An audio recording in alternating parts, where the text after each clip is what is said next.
So Lexie Hull, obviously, a player for the Indiana Fever. And I would say the Rose, but she doesn't leave the bench anymore. She has been pushed to the end of the bench from a starting spot on the best team in Unrivaled to end of the bench on the worst team in Unrivaled. Like, it does, for me, I'm looking at it and I'm like, what is Nola Henry doing? Like, I understand. Look at that frustration. That's someone watching a rotation decision that makes absolutely zero sense. And he's not wrong, because what's happening with Lexie Hull in Chicago right now is one of the strangest coaching decisions in Unrivaled history. A player who was starting on the best team, terrorizing opponents, making game-changing defensive plays, suddenly can't get off the bench on a struggling squad. So let's break down what's actually going on here. Based on what Nola Henry did a bad job at Unrivaled last year, and then, in fairness, got very lucky that Kalia Copper went and got herself injured. Because I don't mean to wish injury on anybody, but this team functions so much better without Kat Copper. And Lexie Hull has been now relegated to the end of the bench, while Marina Mabry drops 47 on them. She has a near 50 piece on them. And everyone's just like, oh yeah, that happened. Here's the timeline that matters. Last season, with the Fever, Lexie Hull was a critical piece of their rotation. She played meaningful minutes alongside Chelsea Gray and Angel Reese, providing exactly what championship teams need: elite hustle, defensive playmaking, and energy that doesn't show up in basic box scores. Then she gets to Unrivaled, starts strong, and the moment Kelsey Plum returns from injury, Hull's watching Marina Mabry drop 47 points from the bench. Not 47 over a week, 47 in one game while Hull collects splinters.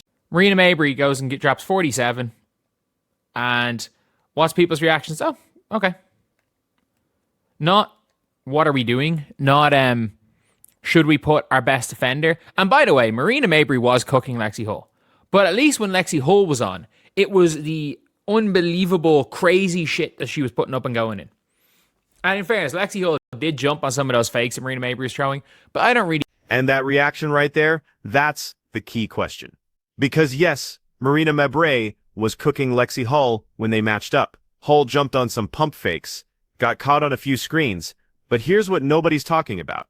The team got destroyed in the second half, while Hull sat. They gave up a 20-point quarter. The defensive scheme fell apart completely, and the response from the coaching staff was to keep their best perimeter defender glued to the bench, while Mabry went nuclear. This stage, it is literally like their lineup works 100 times better when it is Chelsea Gray, a big, and a hustle player.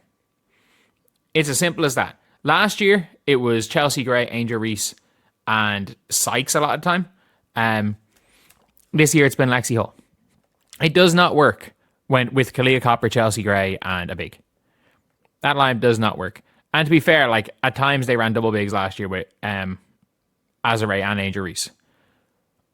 But lads, we are now sitting here watching game after game after game where Lexie Hull is sitting on the end of the... Now we're getting to the real issue. This isn't about one game or one defensive matchup. It's about roster construction and coaching philosophy. Last year's Sky lineups worked when they had Chelsea Gray, a big and a hustle player who could switch, crash boards, and create chaos. That was the formula. Courtney Williams filled that role at times. Lexie Hull was perfect for it in Unrivaled's early games. But here's where Noah Henry's decision gets questionable.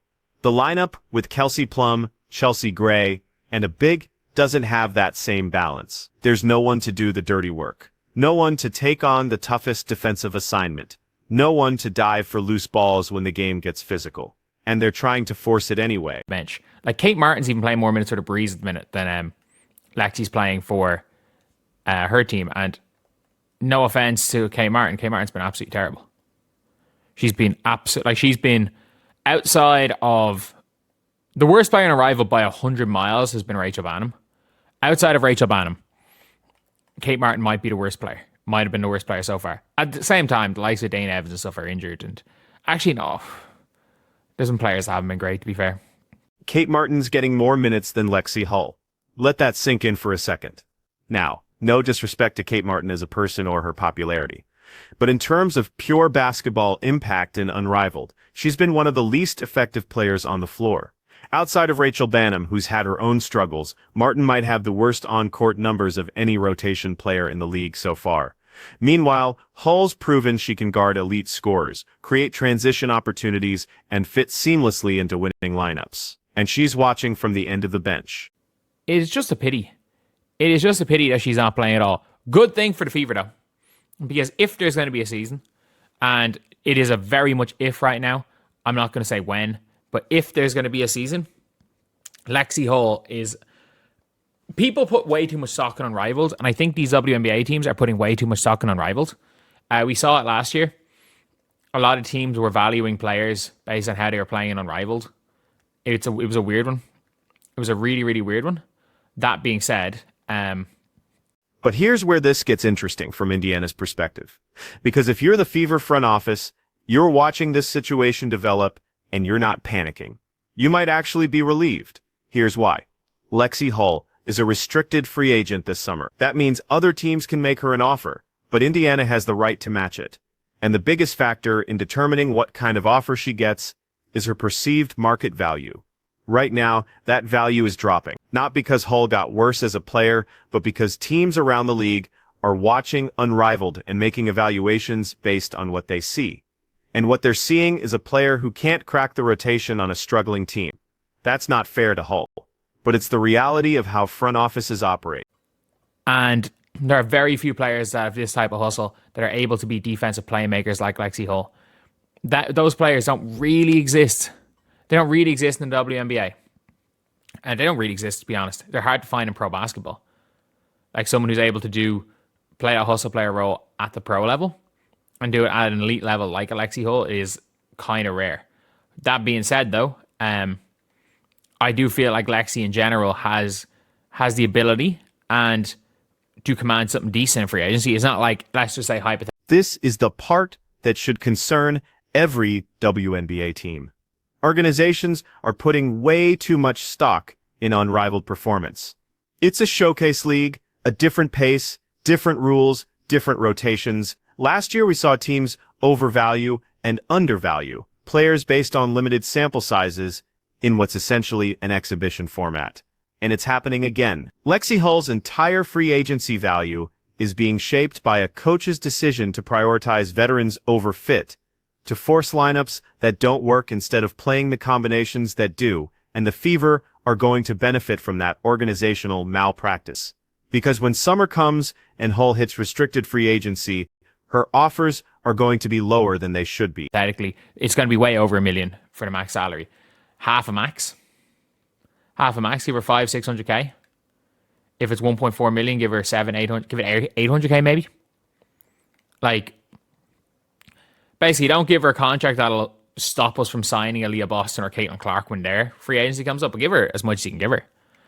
Like, at least it means, again, because she is an RFA, teams can put whatever price, realistically, unless the Fever sign her immediately, they are subject to what. Now let's talk about what Lexie Hull actually brings to a basketball team, because this is where the disconnect becomes obvious. She's not a 20-point scorer. She's never going to be an all-star based on counting stats. But what she does is increasingly rare in professional basketball. She's an elite hustle player who impacts winning at the highest level. Think about the skill set. Switchable defender who can guard 1s through 4s. High basketball IQ. Crashes the offensive glass. Sets bone-crushing screens. Dives for every loose ball. Makes the right pass. Doesn't need plays called for her. Those players don't grow on trees. In the NBA, guys like that get 8-figure contracts because championship teams need them. In the WNBA, they're undervalued because they don't fill up the stat sheet. Other teams want to bid on her.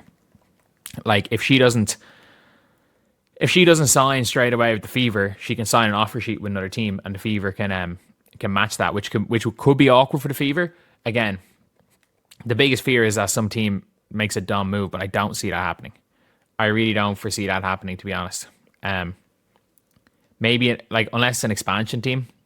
At the end of the day, we saw with the Valks, like, when it comes to the expansion teams, it's better to win than it is to have the. And here's the thing about restricted free agency in the WNBA. It's complicated. If Hull doesn't sign immediately with Indiana, another team can offer her a contract. Let's say a team offers her $600,000 on a multi-year deal. The Fever then have to decide whether to match that offer. If they do, great, they keep her. If they don't, she walks for nothing. But here's the fear. What if an expansion team or a desperate franchise offers her close to a max deal? What if someone offers $800,000 or more? That puts Indiana in a bind, especially with Caitlin Clark's extension looming and Aaliyah Boston's future contract to consider. The salary cap is real, and every dollar committed to one player is a dollar you can't spend on another. I'm not going to say have the star, like if it's a Caitlin Clark star, but like, for example, have like a star role player like a Kate Martin. Like, I don't think Kate Martin affects whether or not people are going to go to the Valkyries games. Even though, in fairness, she does sell jerseys. Just like Sophie Cunningham's going to sell jerseys. But like, individual teams, I don't know if individual teams profit off jerseys. I'm pretty sure in the new CBA, it's basically like if one team sells a bunch of jerseys, that money gets split between all the teams. I'm pretty sure I read that. And that's what the league have already agreed on. So basically, again, the Valks, the Liberty, the Fever are subsidizing the entire league. This is where the new CBA creates some fascinating dynamics. Revenue sharing across teams means that jersey sales from the Liberty, the Fever, and the Aces are subsidizing the entire league. Which is fine in theory. That's how American sports leagues work. But it also means that individual teams don't get the full financial benefit of having popular players. The Valkyries are the perfect example. They signed Kate Martin, who absolutely sells jerseys and has a huge fan base. But that jersey revenue gets split across all 12 teams. So Golden State gets a fraction of the financial upside while paying her full salary. That math works if she's helping you win games and sell tickets. It doesn't work if she's a role player on a middling team. And that's why expansion teams and smart front offices are going to prioritize winning over popularity. You saw it with the Valkyries already. They're building around players who can actually play, not just names that move merchandise. So whatever they sell in tickets, whatever they sell goes towards the total league pot anyway. Which is kind of a shit one, but look, it is what it is. And yeah, it is. It's one of those things. It's a funny thing again with American sports. Like, everything is set up for the league to succeed and not for teams to succeed. Whereas in European leagues, it's like, yeah, a team might go bust if it's mismanaged, but like the league will never go bust. And in American leagues, it's the opposite. If there's one or two teams that are going bust, the likelihood is the league's very close to going bust. But yeah, look, it is what it is. So let's bring this back to Lexie Hull sitting on the bench in Chicago. Every game she doesn't play, every rotation she's not part of, every defensive possession where the team gets torched without her on the floor, that's lowering her market value. And from Indiana's perspective, that's not the worst thing in the world. But here's what should worry the Fever. What if Hull gets frustrated? What if she decides she wants to go somewhere she'll actually play? Restricted free agency gives Indiana the right to match, but it doesn't force Hull to be happy about it, and unhappy players don't perform at their best.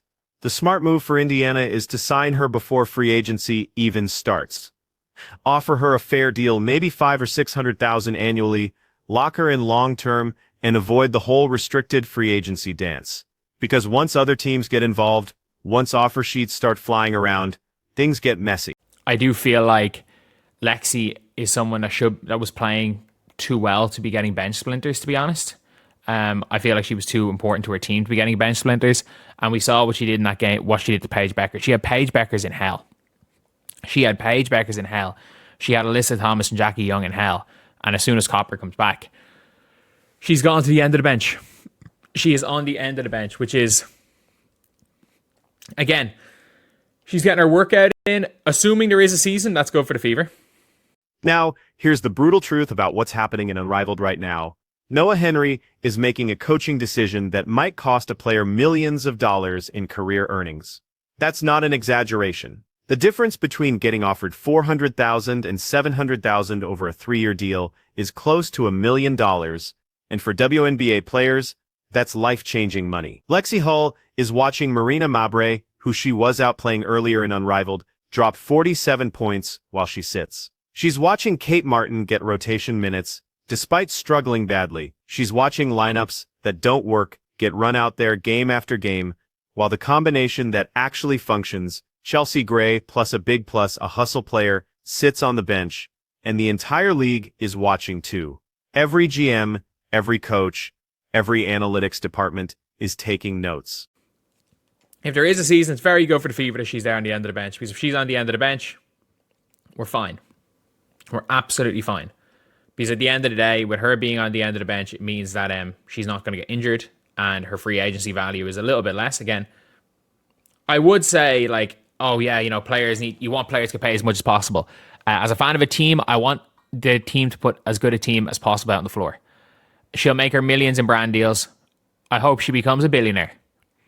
But I also hope that her salary does not fuck us over salary-wise. Here's what makes this situation so frustrating for anyone who understands basketball. Lexie Hull had Paige Buckers in absolute hell during their matchup. She had Jackie Young and Kelsey Plum working harder than they wanted to. She was making life miserable for elite scorers, which is exactly what you need from a role player. Then Kelsey Plum comes back from injury, and suddenly Hull's super glued to the bench. The plus-minus numbers don't even matter at this point. The eye test is screaming that the lineups work better with Hull on the floor. The defensive rotations are crisper. The offensive rebounding is better. The energy is different. But coaching decisions aren't always about what works best. Sometimes they're about politics, about veteran preferences, about trying to justify previous decisions. So here's where we are. Lexie Hull, a player who should be getting serious interest in free agency as a winning role player, is watching her value crater because of coaching decisions in a showcase league that shouldn't matter this much. Indiana Fever fans should be thrilled because it means they can probably re-sign her for less money. But they should also be concerned because if this continues, if Hull stays glued to the bench for the rest of Unrivaled, there's a real risk she gets frustrated and wants out. The comparison to last year's Sky is perfect. That team worked when they had Chelsea Gray running the offense, Angel Reese dominating the glass, and players like Michaela Onyen were providing energy and hustle. The formula was simple. Elite point guard, dominant big, and role players who do the dirty work. This year's Unrivaled team is trying to force a different formula with Kelsey Plum and Chelsea Gray together, and it's not working. The defensive gaps are too big, the rebounding is inconsistent, the energy isn't there, and the solution is sitting on the bench, watching other teams exploit those exact weaknesses. Think about this from Lexie Hull's perspective for a second. You're a professional athlete who worked your entire life to get to this level. You proved last season with Indiana that you can contribute to a winning team. You started Unrivaled strong, making defensive plays, fitting seamlessly into lineups, doing all the things coaches say they want. Then a veteran comes back from injury, and you're done. Not reduced minutes, not brought off the bench in a sixth-player role, completely out of the rotation. That's demoralizing, and it's happening in front of the entire basketball world. Now, the argument some people will make is that coaches know more than fans, that Noah Henry sees something in practice we don't see in games, that there's information we're not privy to. And sure, that's possible, but we can evaluate what we do see, and what we see is a team struggling defensively, getting torched by elite scorers, losing games they should win, all while a proven defensive stopper sits on the bench. At some point, you have to trust your eyes. The broader issue here is how much weight WNBA organizations are putting on Unrivaled performance. It's a 6-week league with compressed schedules, different rules, and rosters that don't reflect WNBA team construction. Using it as a primary evaluation tool for free agency is like judging NFL players based on the Pro Bowl. It's useful data, but it shouldn't be the deciding factor. Yet that's exactly what's happening. Teams are watching Unrivaled and making million-dollar decisions based on small sample sizes in a showcase format. Lexie Hull's free agency value is being determined right now, not by her body of work with Indiana, not by her defensive versatility and winning impact, but by the fact that she can't get off the bench in Chicago. And here's the kicker. If there isn't a WNBA season because of CBA negotiations, Unrivaled performance becomes even more important. It's the most recent basketball these players will have played. It's the freshest tape in front offices will have, which means Hull's benching could have even more significant long-term consequences. The Indiana Fever should be on the phone with her agent right now. Offer her a fair multi-year deal before free agency starts. Lock her in at a number that works for both sides. Don't let this play out in restricted free agency where another team can drive up the price or create bad feelings. Just get it done. Because here's what the Fever know that maybe other teams don't fully appreciate yet. Lexie Hull makes Caitlin Clark better. She does the dirty work that allows Clark to focus on scoring and playmaking. She takes on tough defensive assignments, she crashes the glass, she sets screens, she spaces the floor just enough to keep defenses honest. Those are exactly the kind of complementary skills you need around a superstar. And you don't want to lose that player because you got cute with contract negotiations or assumed she'd take a discount out of loyalty. The other risk Indiana has to consider is the expansion draft. New teams are coming into the league, and they're going to be looking for exactly the type of player Hull is: young, versatile, proven, and affordable. If the Fever don't lock her up, if they let her hit free agency and get frustrated with the process, an expansion team could swoop in with a compelling offer and a promise of significant minutes. That's how you lose valuable role players. Not because they chase max money, but because they want to be valued and utilized properly. So what should we expect moving forward? If Unrivaled continues and Hull stays on the bench, her free agency value continues to drop. That's good for Indiana's salary cap, but bad for Hull's career earnings, and potentially bad for team chemistry if she feels undervalued. If Noah Henry adjusts the rotation and gets Hull back on the floor, she has a chance to rebuild her market value, which helps her financially but might complicate Indiana's cap situation. The ideal scenario for the Fever is that Hull stays benched through Unrivaled. They sign her to a team-friendly deal before free agency, and then she comes back next season, motivated to prove everyone wrong. That's the best-case outcome from a purely business perspective. But basketball isn't just business. It's relationships, it's trust, it's players believing their organization values them. And if Lexie Hull feels like Indiana benefited from her being buried on the bench in Chicago, that's not a great foundation for a long-term partnership. The question becomes, was this situation predictable? Should Indiana have seen this coming when Hull decided to play in Unrivaled? And the answer is probably yes. Anytime you have a role player going into a showcase league with limited roster spots and veteran-heavy teams, there's a risk they get squeezed out of the rotation. The Fever front office should have had conversations with Hull about this possibility, and maybe even started contract extension talks before Unrivaled began. But hindsight is 2020, we're here now, and the situation is what it is. So here's the final question. Is Lexie Hull's benching in Unrivaled a disaster for her?